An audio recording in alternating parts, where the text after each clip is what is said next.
sinal da Santa Cruz, livrai-nos Deus, nosso Senhor, dos nossos inimigos, em nome do Pai, do Filho e do Espírito Santo. Amém. Meu Senhor e meu Deus, creio firmemente que estás aqui, que me vês, que me ouves. Adoro-te com profunda reverência, peço-te perdão dos meus pecados e graça para fazer com fruto esse tempo de oração. Minha Mãe Imaculada, São José, meu Pai e Senhor, meu anjo da guarda, intercedei por mim.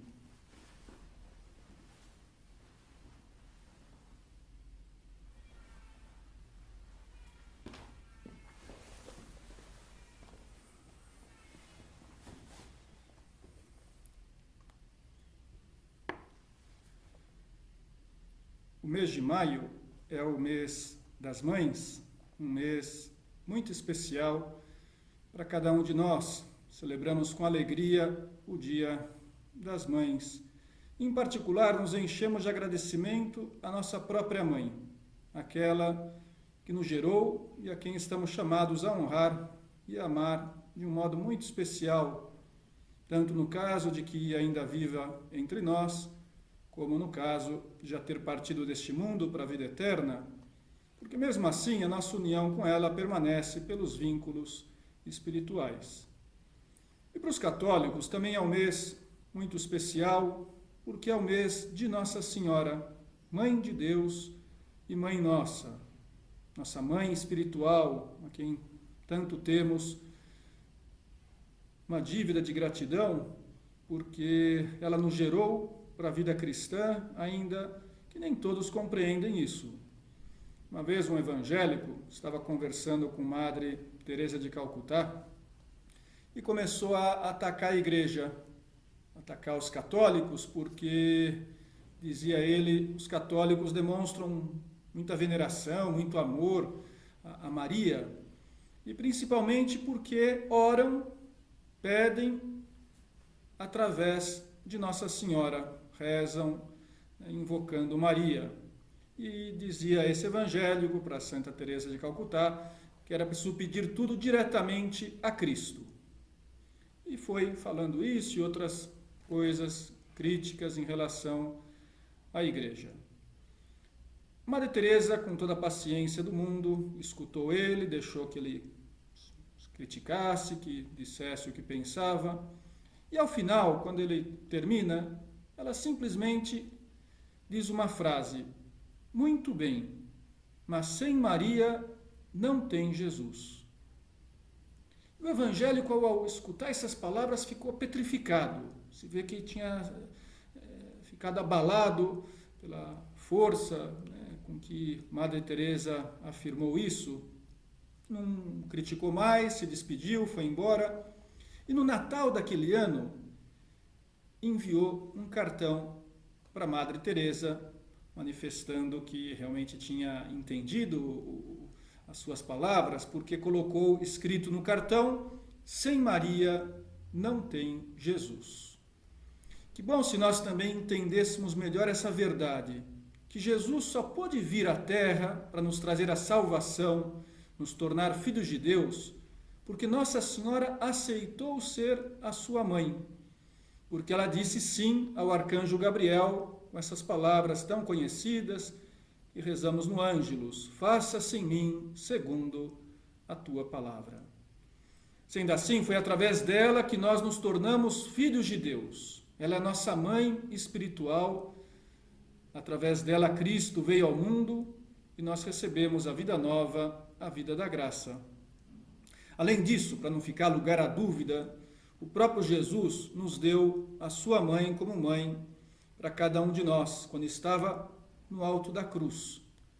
Se você for no Evangelho de São João, no capítulo 19, nos versículos 26 e 27, vai ler umas palavras que Cristo crucificado dirigiu, olhando para baixo, vendo a sua mãe, vendo São João. Quando Jesus viu sua mãe e perto dela o discípulo que amava, disse à sua mãe: mulher, eis aí o teu filho. Depois disse ao discípulo: eis aí a tua mãe. Nós que queremos ser discípulos de Cristo, não podemos desprezar o testamento que Jesus fez antes de morrer, quando estava pregado na cruz, nos deixando a sua mãe como mãe espiritual para cada um de nós, nos pedindo que nós a amássemos e também confiando a ela essa nova missão que cuidasse dos seus discípulos. Eu queria que hoje nós meditássemos no modo de seguir esse pedido de Nosso Senhor, esse pedido que fez num momento tão impressionante, tão duro da sua vida, quando sofria mais do que ninguém, quando até para pronunciar as palavras era especialmente difícil, mas Jesus quis nos dar esse presente, quis nos dar Maria por mãe, quis que ela recebesse essa nova tarefa, essa nova vocação de ser mãe dos seus irmãos. Para responder a essas perguntas, como podemos ser bons filhos de Maria? E como Maria exerce essa missão de mãe espiritual dos cristãos? Eu queria hoje contar uma história que é a história das aparições de Nossa Senhora. Umas aparições que ocorreram em Fátima, em Portugal, um vilarejo. Ela aparece para 3 crianças que estavam lá cuidando das ovelhas em 1917, mais em concreto no dia 13 de maio. Jacinta tinha 7 anos, Francisco tinha 9 e Lúcia tinha 10. E naquele dia, 13 de maio de 17, eles têm essa visão, esse encontro, não é uma imaginação, não era algo inventado por eles, foi uma realidade. Maria quis aparecer a eles. E os 3 são conhecidos como os pastorzinhos de Fátima, depois deram muitos testemunhos e contaram como foram essas aparições, foram várias vezes. Lúcia, que era mais velha, tinha 10 anos, depois se tornou freira e escreveu muitas coisas, deu várias entrevistas, falou como tinham sido esses encontros. Então, numa das vezes, disse assim: em cima de uma árvore, uma azinheira de cerca de 1 metro de altura, viram uma esfera de luz e no centro uma senhora vestida toda de branco, mais brilhante que o sol. O seu rosto era de uma beleza indescritível. Tinha as mãos juntas, em atitude de quem reza, apoiadas no peito. Na mão direita pendia um terço. Então conta que elas ficaram deslumbradas com aquela senhora tão bela, repleta de luz. E num certo momento, com uma voz cheia de ternura, a senhora diz: não tenhais medo, eu não vos faço mal. E Lúcia perguntou: de onde você é? Sou do céu. E o que você quer de nós? Vim para vos pedir que venhais aqui 6 meses seguidos, no dia 13, a esta mesma hora. Depois vos direi quem sou e o que quero. A menina fez outras perguntas e, num certo momento, Nossa Senhora diz para ela: rezem o terço todos os dias para alcançar a paz para o mundo e o fim da guerra. Em seguida, começou a elevar-se serenamente da azinheira, subindo em direção ao nascente, até desaparecer na imensidade da distância, contava a irmã Lúcia. Como é lógico, agora na meditação, não vou poder relatar, contar todas as aparições de Nossa Senhora em Fátima, as conversas que ela teve com as crianças, as promessas que fez, as dificuldades que os 3 encontraram nas suas famílias e com as autoridades civis e religiosas.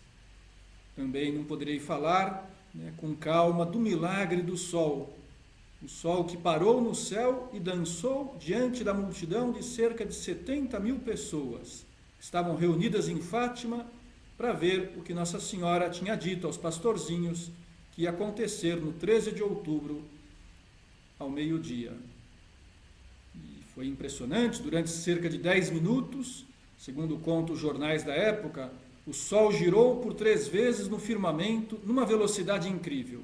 Fez zigue-zague no ar, soltou labaredas de fogo, refletindo na terra uma luz incrível nas árvores e nas faces das pessoas que estavam lá.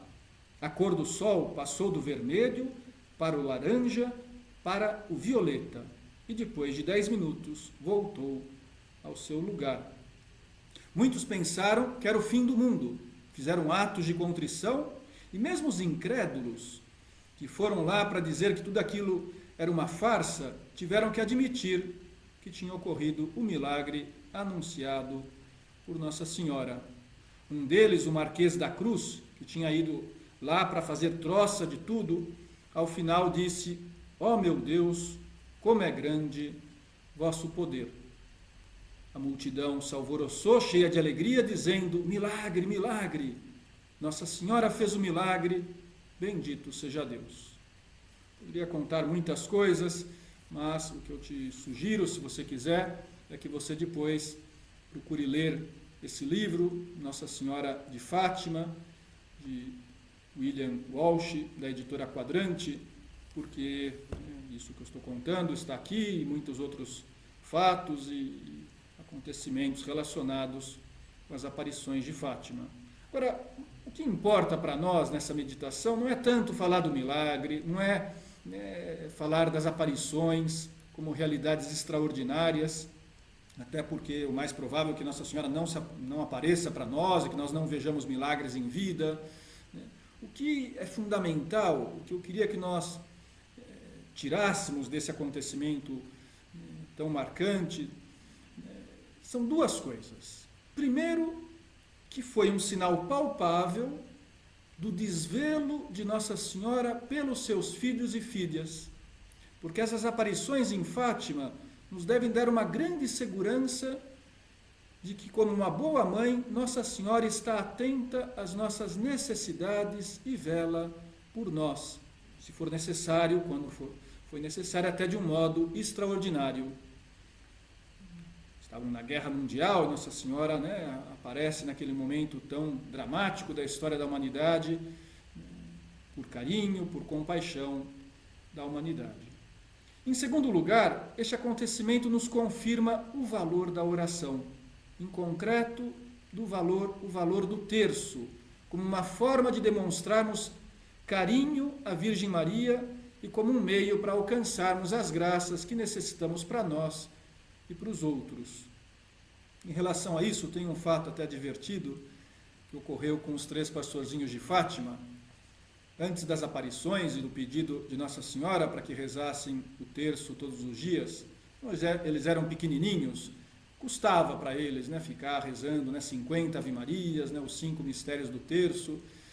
Então eles faziam, vamos dizer assim, um terço compilado, um terço mais rápido, já tinham aprendido com os pais a importância dessa oração, e em geral o que faziam era rezar de um modo reduzido.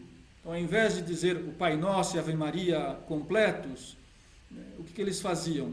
Repetiam Pai Nosso, Ave Maria, Ave Maria, Ave Maria, Ave Maria, isso aí 10 vezes, e pronto, terminou o primeiro mistério, passavam para o segundo, o terceiro, o quarto e o quinto, então em poucos minutos terminavam, não precisava ficar lá todo o tempo, 15, 20 minutos, que em geral dura o terço.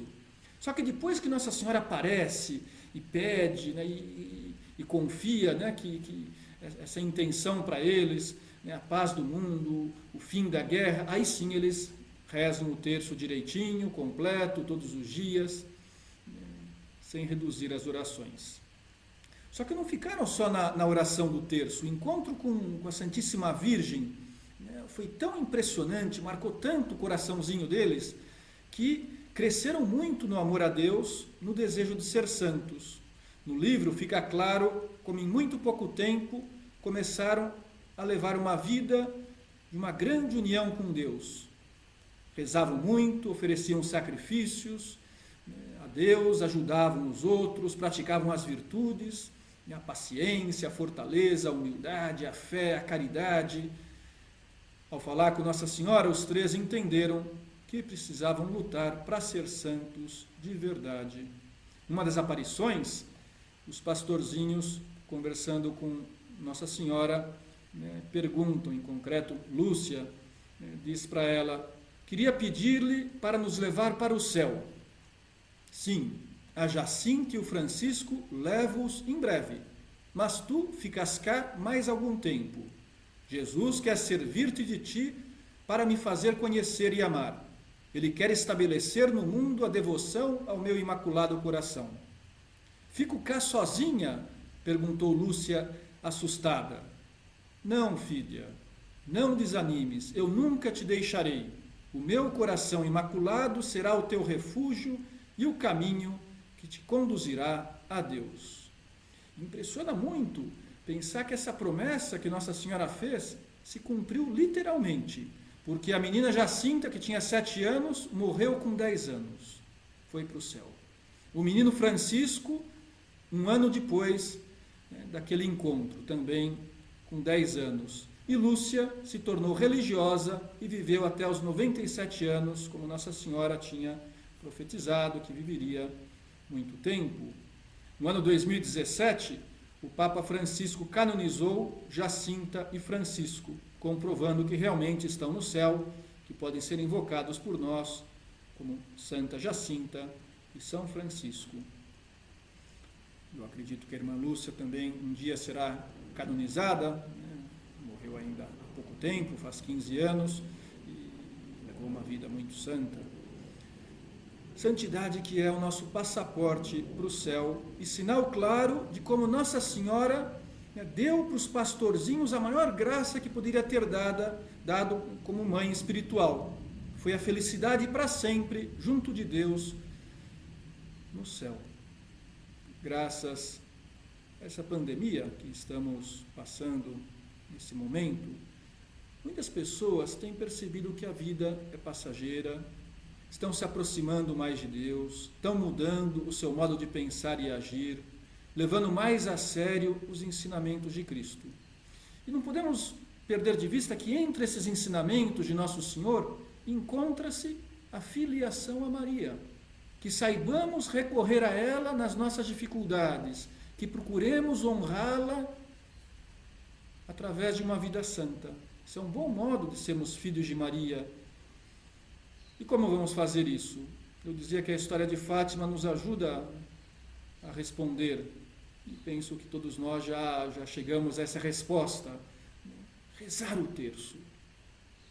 Na introdução do seu livrinho comentando os mistérios do terço, chamado Santo Rosário, o fundador do Opus Dei, São José Maria, escreveu assim: queres amar a Virgem? Pois então conversa com ela. Como? Rezando bem o Rosário de Nossa Senhora. Tendo presente isso, que é o caminho para amarmos mais Nossa Senhora, para sermos bons filhos de Maria, passa por essa oração que ela mesma pediu para que rezássemos, pois seria muito bom que nós tivéssemos esse desejo de rezar bem o terço. Então vamos falar um pouquinho agora na nossa meditação dessa oração. Primeiro que eu queria dizer é qual foi a origem do terço. É uma origem muito antiga, tem séculos. Começou com os monges cristãos eremitas que usavam pedrinhas para contar as suas orações vocais. Eles tinham esse hábito, no início, de contar os salmos do Antigo Testamento, 150 salmos.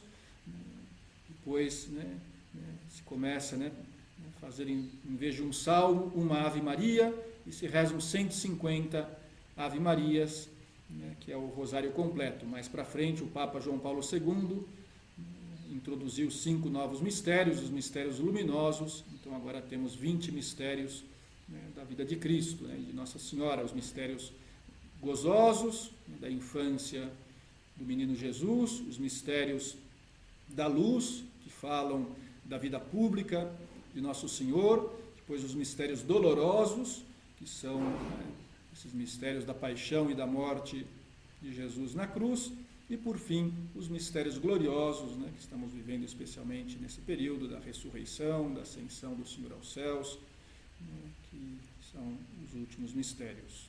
pois depois, em 1328, segundo a tradição, Nossa Senhora apareceu a São Domingos e recomendou-lhe que se rezasse essa oração, né, para a salvação do mundo. E nasceu assim a devoção do Rosário, que significa uma coroa de rosas oferecida a Nossa Senhora. Então, quando nós rezamos o terço, podemos imaginar, e é assim, que estamos dando de presente para Nossa Mãe do Céu um buquê de rosas, 50 rosas.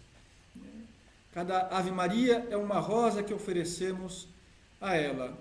E por que é uma rosa? Porque realmente o que se diz nessa oração tão breve são palavras de afeto, de carinho, né, dirigidas à nossa mãe. Lembramos que ela é cheia de graça, aquilo que o arcanjo Gabriel disse quando apareceu a ela na Anunciação, né, a chamamos de bendita entre todas as mulheres, essas palavras da sua prima, Santa Isabel, quando a recebeu na sua casa, né, que ela é a mãe de Deus, né, que foi escolhida entre todas as mulheres para trazer Jesus, o próprio Deus feito homem, ao mundo, de modo que com essas palavras nós veneramos Maria e demonstramos o nosso amor a ela. E em troca desse carinho, né, desse tempo que dedicamos para ela, rezando o terço, ela nos concede tantas graças. Nesse sentido é significativo que na quinta aparição de Nossa Senhora de Fátima, ela diz para os pastorzinhos: continuem a rezar o terço para alcançarem o fim da guerra. É impressionante pensar que com a oração, né, se pode acabar uma guerra, né, que o fim da guerra mundial, né, se deu também através da oração dessas 3 crianças, que Deus estava escutando, né? Quer dizer, esse pedido feito através da sua mãe. Os portugueses entenderam muito bem a lição. Tem outro fato histórico impressionante, que em 1974, 60 anos depois das aparições de Fátima, Portugal se encontrava numa situação política muito tensa. Havia uma possibilidade de começar uma guerra civil. O verão daquele ano ficou conhecido como verão quente, não pelo calor, mas porque muita gente saía com armas nas ruas. E os portugueses, que sempre tiveram muita fé em Deus e muito carinho à Santíssima Virgem, a Nossa Senhora de Fátima, convencidos de que só com a oração seria possível impedir a guerra, decidiram ir a Fátima para rezar. E segundo as estatísticas, nunca houve tanta gente lá no santuário de Fátima, nem mesmo na época das aparições. E à base de rezar milhares e milhares de terços, tudo se resolveu. Será que nós temos também essa fé? Que pedimos a Deus, através de Nossa Senhora, né, rezando o terço. Em concreto, estamos pedindo pelo fim da pandemia. O Papa Francisco escreveu uma carta muito breve, há poucos dias atrás, no dia 25 de abril, para todos os católicos do mundo. Ele diz assim: já está próximo o mês de maio, no qual o povo de Deus manifesta de forma particularmente intensa o seu amor e devoção à Virgem Maria. Neste mês é tradição rezar o terço em casa, com a família. Dimensão esta, a doméstica, que as restrições da pandemia nos forçaram a valorizar, inclusive do ponto de vista espiritual. Por isso pensei propor-vos a todos que volteis a descobrir a beleza de rezar o terço em casa no mês de maio. Podeis fazê-lo juntos ou individualmente. Decidi vós de acordo com as situações, valorizando ambas as possibilidades. E diante desse pedido do Papa, né, o vice-Cristo na Terra, eu acho que todos nós temos esse desejo de corresponder, de atender o que nos pede o Papa Francisco, rezando o terço por essa intenção. Como ele dizia, podemos rezar junto com a família, se a família é católica, se tem fé, se todos estão de acordo, ou podemos rezar sozinhos, né, em casa, no nosso quarto, aonde for, né, ou talvez pegar o telefone, o celular, né, conectar com um amigo, com uma amiga, e e rezar junto com essa pessoa, né, a oração do terço. É um bom presente para darmos à nossa Mãe do Céu neste mês de maio, nesse mês das Mães. Quantas graças ela nos concederá, especialmente essa, né, que é tão necessária, né, que acabe a pandemia, que as pessoas também se aproximem de Deus durante esse período, seja pela doença, né, seja pela paciência de estar em casa, que os mortos, porque Deus tem chamado, né, milhares e milhares de pessoas à sua presença, que possam ganhar o céu, que possam estar com o coração preparado, bem disposto para receber o prêmio eterno. Se alguém não souber rezar, poxa, eu nunca rezei o terço, deve ser uma coisa complicada, não tenho quem me ensine. Olha, vai na internet, procura lá como rezar o terço, né? O Papa mesmo na sua carta diz isso, né? É fácil de aprender, dá para aprender na internet, basta querer. Né? Vamos encontrar lá uma orientação, os mistérios para cada dia da semana, né? e como rezar. Lógico que também tem uma dimensão muito pessoal.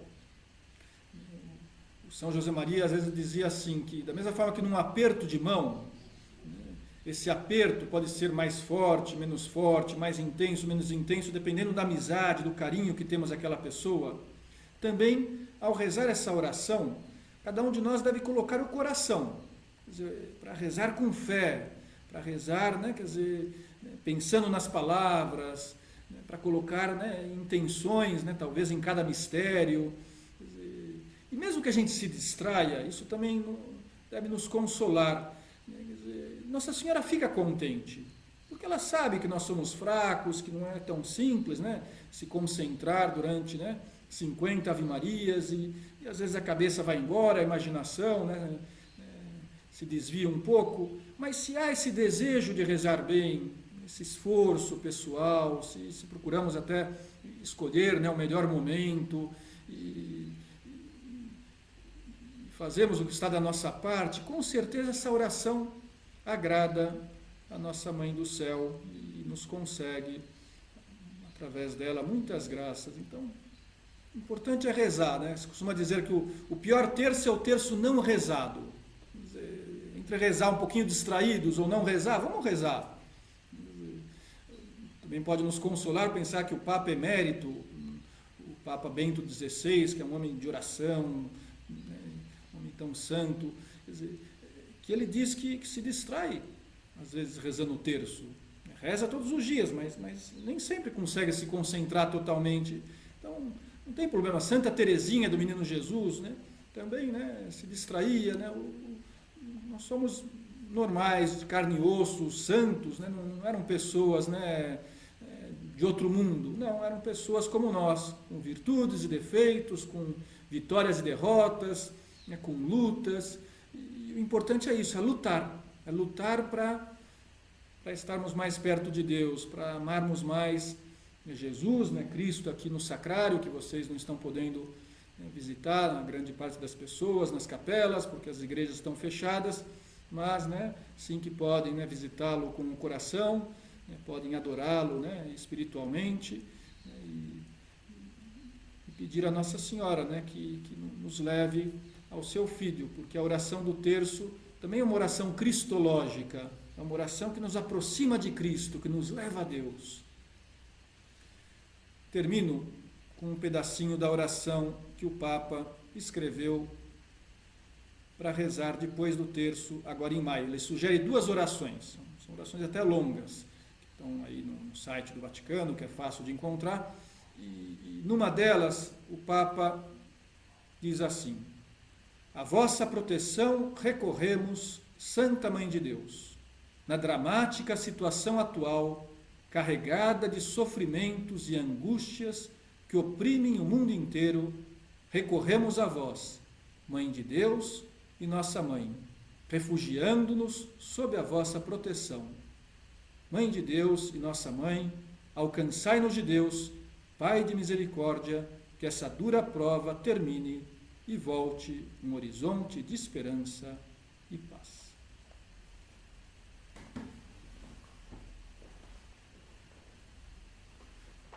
Dou-te graças, meu Deus, pelos bons propósitos, afetos e inspirações que me comunicaste nesta meditação.